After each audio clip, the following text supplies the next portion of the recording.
Okay, now let's talk about the brothers. Lyle Menendez, he was born on January 10th, 1968, and Eric Menendez, he was born 2 years later on November the 27th.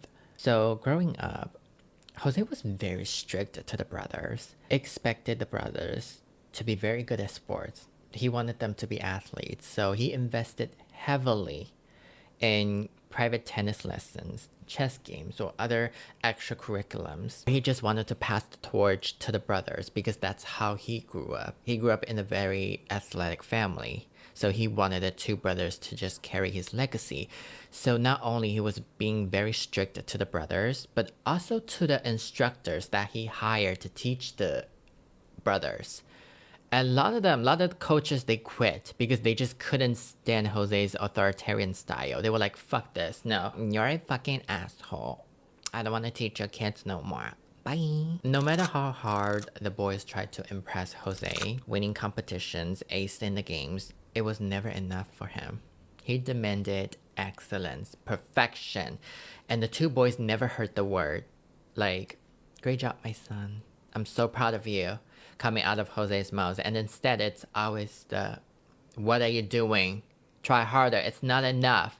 I'm so disappointed in you. Not only Jose was expecting the boys to be good at sports, but he also wanted the boys to be able to hold conversations like international politics. He will give them hour-long lectures by himself. And just by telling you all of this, I just feel suffocated. Like, what the fuck? I would bet all of my money on this, which is probably like $10 in my bank account. But anyway, kids who grew up in this type of environment, they would not have a healthy mentality, okay? And as the year went on, the cracks began to show. And one day the brothers started stealing. And some people might ask, okay, if they were born into a rich family, why would they steal? Here's the thing.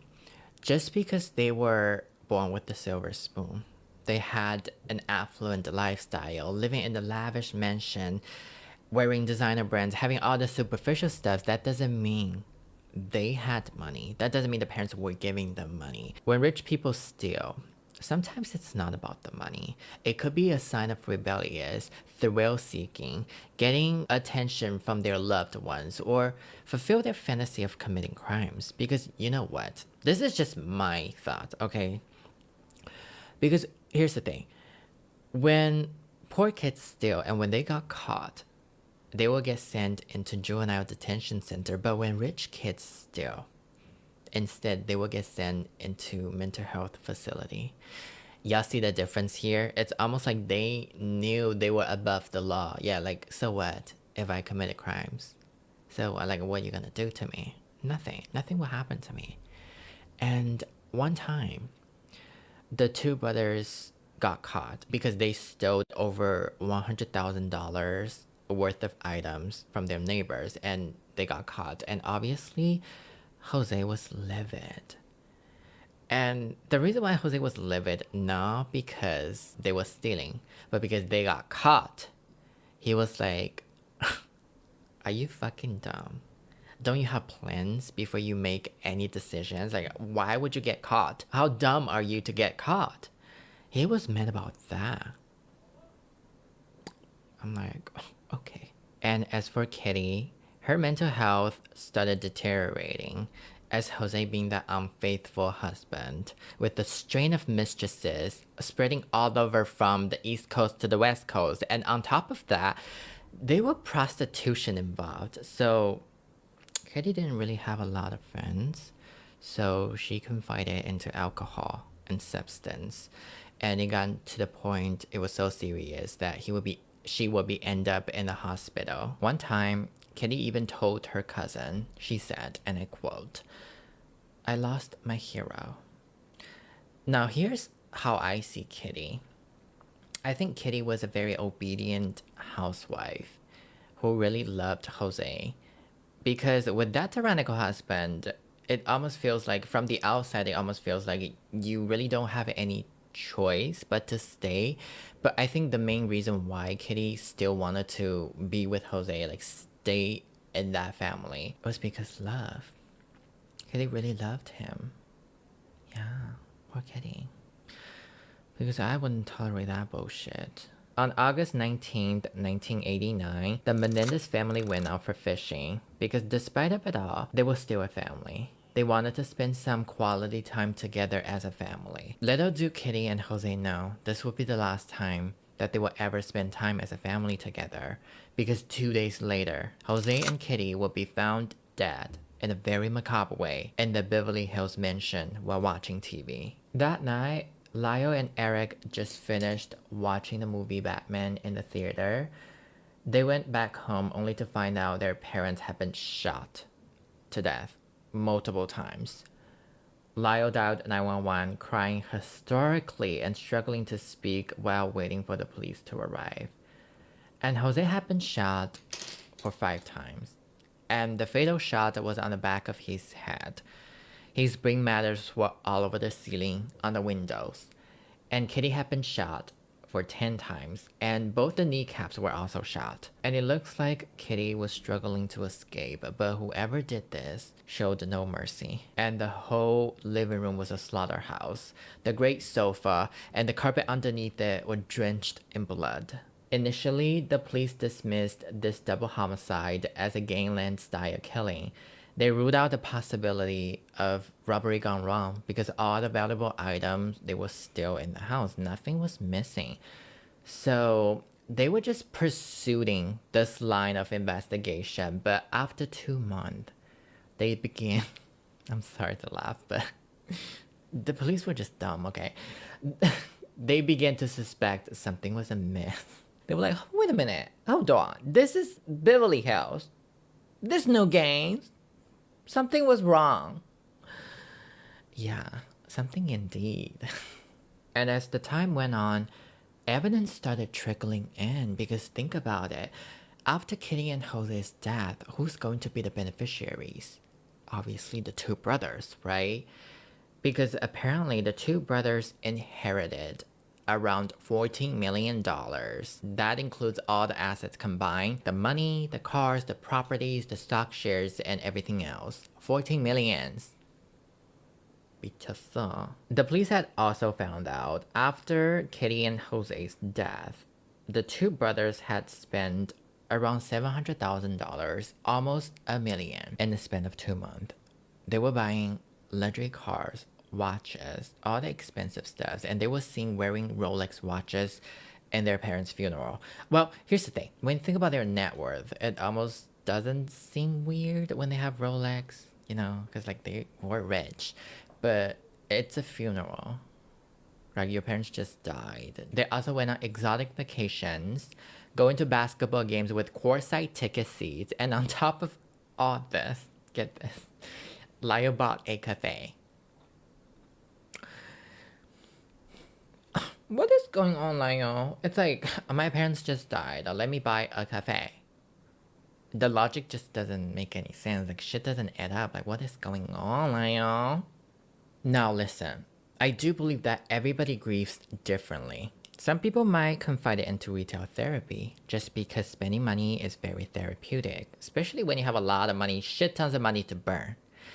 Okay, and there's another possibility why they don't look sad. These are just my opinions, my thoughts. They probably just refuse to show their emotions in public. Just because they don't sorrow, that doesn't mean they're not crying themselves to sleep every single night. We wouldn't know that. We were not there. Just because they spend a lot of money on superficial stuff, that doesn't mean they're the killer of their parents' murder. And not only that, the investigators started questioning their testimonials. On the night of their parents' death, the 2 brothers claimed seeing gun smoke in the air. Like, what are you talking about? The smoke would just disappear not long after the shots were fired. What do you mean you see the smoke in the air? That does not make any sense.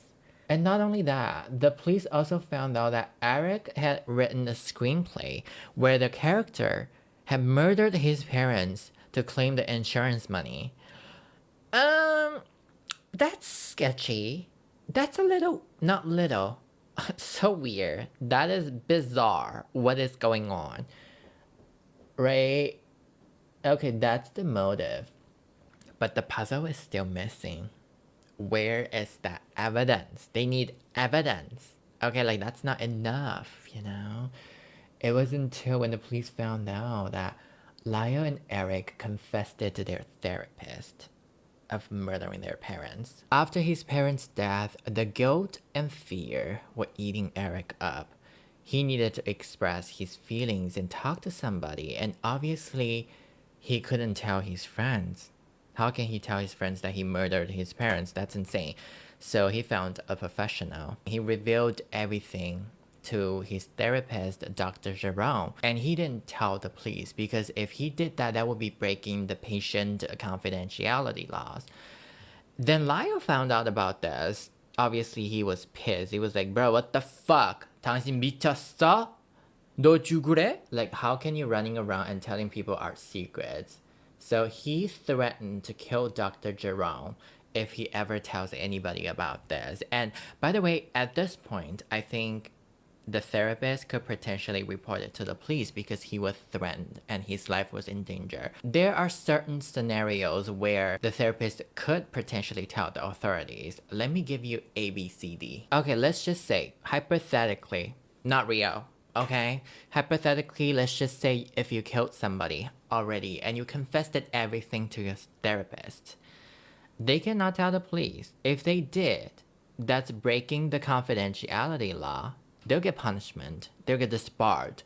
So, is it worth it? I don't know. And scenario B is if you had killed somebody and you confessed it everything to a therapist, but the guilt is eating you up. It's making you suicidal. That you wanted to kill yourself, harm yourself. In this case, your therapist is actually allowed to tell the police because they're preventing you from self-harming. Like they're preventing another tragic case to happen. And scenario C, let's just say if you had a plan that you're going to kill someone, you haven't killed them yet, you're going to do it.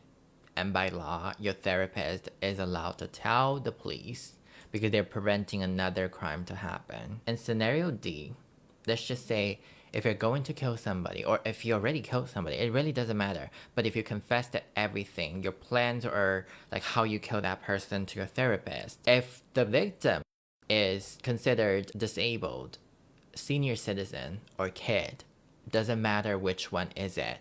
Okay, it doesn't matter if you already killed them or you're going to kill them, they can report it to the police. So these are the few scenarios in the United States, by the way. I'm not saying this is universal, okay? Now, however, Dr. Jerome didn't go to the police.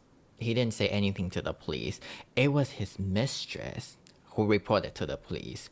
So he started treating Lyle as well. And he even told his secretary, which was his mistress, he's like, if I ever died, Lyle was probably the one who killed me. So he started treating the two brothers and he started recording everything. And he would even ask the secretary to be outside, listening the whole thing. Then I don't know what happened to the secretary. Then she was like, beep beep, hello, please.